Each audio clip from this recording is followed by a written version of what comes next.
Hello viewers, இன்னைக்கு நம்ம பார்க்க போறது Zoom 100 Bucket List of the Death Season 1 Episode 2 Part 1.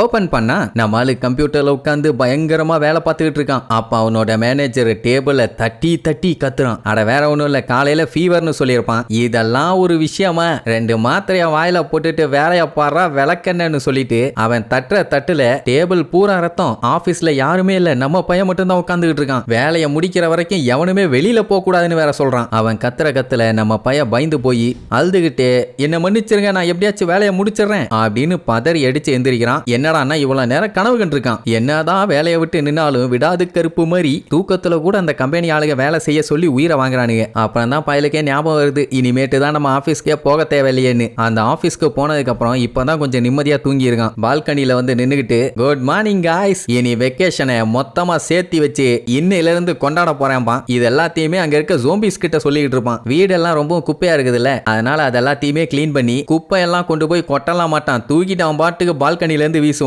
அது அங்க இருக்க ஜோம்பிஸ் மேல அடிச்சு திருச்சு அதுங்க விழுங்க. துணியெல்லாம் துவைச்சு போட்டுட்டு வீடையே சும்மா பல நாக்கிடுவான். இந்த மாதிரி வீட்டை ரெடி பண்ணி ரொம்ப நாள் ஆச்சு, ஆனா எப்ப இருந்தான் தான் ஞாபகம் இல்ல. அதுக்கப்புறம் ஜூஸ் எடுத்து குடிச்சிட்டு பயலுக்கு சந்தோஷம் தாங்க முடியல. ஏன்னா வீட்டுக்கு வந்தான்னா வேலையை முடிச்சிட்டு டயர்ல வருவான். அவன் அந்த ஜூஸை குடிச்சானா இல்லையான்னு கூட அவனுக்கு தெரியாது. ஆனா இப்போ அதை ரசிச்சு குடிக்கிறான். அவனுக்கு ஆனந்த கண்ணீர் பிச்சுக்கிட்டு வருது. வீட்டுக்கு வெளியில ஃபுல்லா ஜோம்பிஸுங்க சுத்திட்டு இருக்குது. எப்படி ஹேப்பியா இருக்கான் பாருங்க. அதுக்கப்புறம் நியூஸ்ல மொத்த சிட்டியும் காட்டுறாங்க. நாரி போய் இருக்குது. நிறைய இடம் புகஞ்சி தீஞ்சி எரிஞ்சுக்கிட்டு இருக்குது. ஏன் இந்த நியூஸை டெலிகாஸ்ட் பண்ணிட்டு இருக்காங்களே, அந்த நியூஸ் சேனலுக்குள்ளேயே ஏகப்பட்ட ஜோம்பிஸுங்க வர ட்ரை பண்ணுதுங்க. கஷ்டப்பட்டு தடுத்துட்டு இருக்கானுங்க. ஆனா ரொம்ப நேரத்துக்கு முடியுமான்னு தெரியல. இன்டர்நேஷனல் டெலிகம்யூனிகேஷன் எதுவுமே வேலையும் செய்யல. கவர்மெண்ட்டும் எதையுமே கண்டுகிட்ட மாதிரியும் இல்ல. அரசாங்கம்னு ஒண்ணு இருக்குதாயா அப்படின்னு அவன் கேட்டுட்டு இருக்கும் போதே அவன் மேல ஒரு ஜோம்பி பாஞ்சி மேஞ்சிருச்சு. இதெல்லாம் நம்மளால டிவியில பார்த்துட்டு தான் இருந்தான். ஆனா அதை நினைச்சு அவன் கொஞ்சம் கூட கவலைப்படல. அவன் பாட்டுக்கு மறுபடியும் வெளியில நின்று ஜூஸை குடிச்சுக்கிட்டு இருப்பான். ஆனா ஒண்ணு மட்டும் உறுதியா தெரியுது, இந்த உலகம் கொஞ்சம் கொஞ்சமா அழிஞ்சுக்கிட்டு இருக்குதுன்னு. சரி, அவன் எக்கேடு கட்டி எப்படி நாசமா போன நமக்கு என்ன,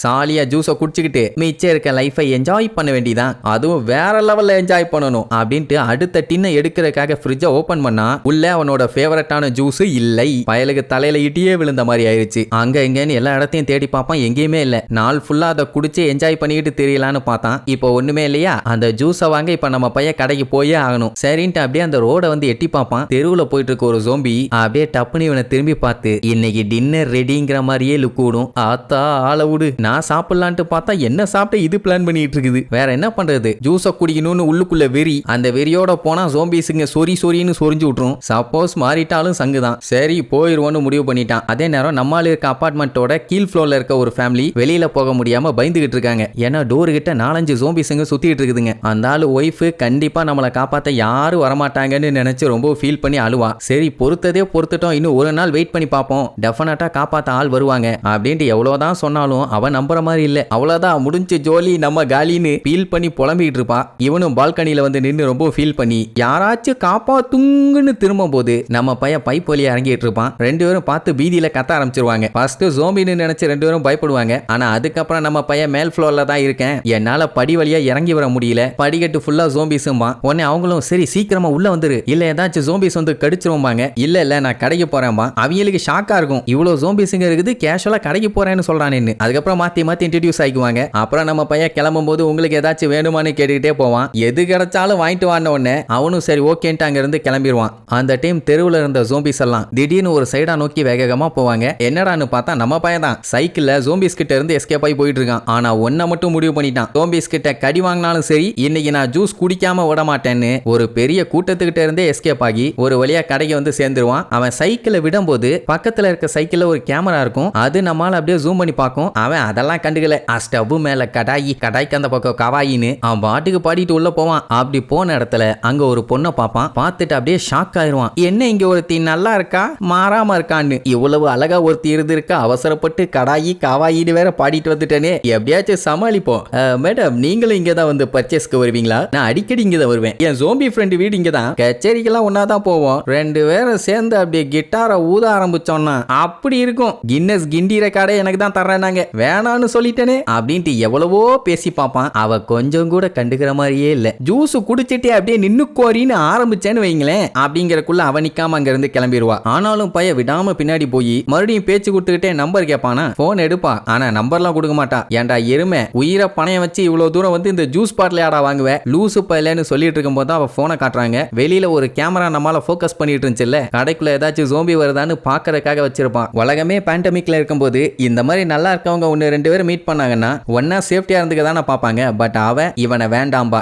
ஏன்னா இவனுக்கு சுத்தமா ரிஸ்க் அனலைஸ் பண்ணவே தெரியல. இவ்வளோ கஷ்டப்பட்டு இங்க வந்து இந்த ஜூஸ் பாட்டில் வாங்க வந்திருக்கான். அது மட்டும் இல்லாம இவன் வந்ததுனால இவனை ஃபாலோ பண்ணி பின்னாடி ஜோம்பிஸுங்க வந்துருச்சுங்க. அதனால உன் கூட இருந்தா என் உயிருக்கு தான் ஆபத்து, ஒரு பிரோஜனமும் இல்லைன்னு சொல்லிட்டு இருக்கும் போதே உள்ள வந்த ஜோம்பிஸுங்க அவளை கவ வரும். இவன் காப்பாத்த போவான். ஆனா இவன் காப்பாத்துவான்னு பார்த்தா அதுக்கு முன்னாடி இவ அவனை காப்பாத்துவா. ஆமா என்ன நடக்குதுன்னு அவன் யோசிச்சுட்டு இருக்கும் போதே வெளியில இருந்து வேகமா ஒரு லாரி வந்து அந்த ஜோம்பிஸ் எல்லாம் இடிச்சு தள்ளிடும். அப்படியே பைய ஷாக்ல இருப்பான். அதுக்கப்புறம் தேங்க்யூன்னு சொல்றதுக்குள்ளேயே அங்க இருந்து சைக்கிள் எடுத்துட்டு கிளம்பிடுவா. சரின்ட்டு நம்மளும் சைக்கிள் எடுத்துட்டு போலான்னு பார்த்தா அந்த லாரி ஃபர்ஸ்ட் ஏறினதே நம்மளும் சைக்கிள் மேலதான். ஜோம்பி படத்துல எப்படியெல்லாம் பார்த்தானோ அதை விட இங்க பயங்கரமாவே நடக்குது. ஆனா ஒண்ணு, நம்ம பைய இவகிட்ட கம்ப்ளீட்டா விழுந்துட்டான். அவளை மறுபடியும் மீட் பண்ணணும்னு ஆசைப்படுவான். அதான் நான் இருக்கேன்ல அப்படின்ட்டு சைட்ல இருந்து ஜோம்பி வரும். ஐயோ நாட்டுக்கட்டைய பத்தி பேசிட்டு இருந்தா அந்த தொடப்பா கட்டை இடையில வருதுன்னு சொல்லி அங்க இருந்து விழுந்தடிச்சு தப்பிச்சு ஓடுவான். அப்போ ஒரு ஸ்கூட்டி கிடைக்கும். அவ்வளவுதான் பிச்சுக்கிட்டு போவான். போறப்போதான் நோட் பண்ணுவான், ஏகப்பட்ட சைக்கிள் வண்டின்னு சாவியோட தெருவுல கிடக்குது. அப்படின்னா ஏதாச்சும் ஆபத்துனா எப்ப வேணாலும் அதை எடுத்து யூஸ் பண்ணிக்கலாம். அண்ட் சைக்கிளை கூட அந்த ஜோம்பிஸுங்க ஈஸியா விரட்டி வந்துருச்சுங்க. ஸ்கூட்டிங்கிறதுனால பாதியிலேயே நின்றும். சரி இனி எந்த வண்டி வேணும்னாலும் எடுத்துக்கலாம்னு சொல்லிட்டு போகும்போது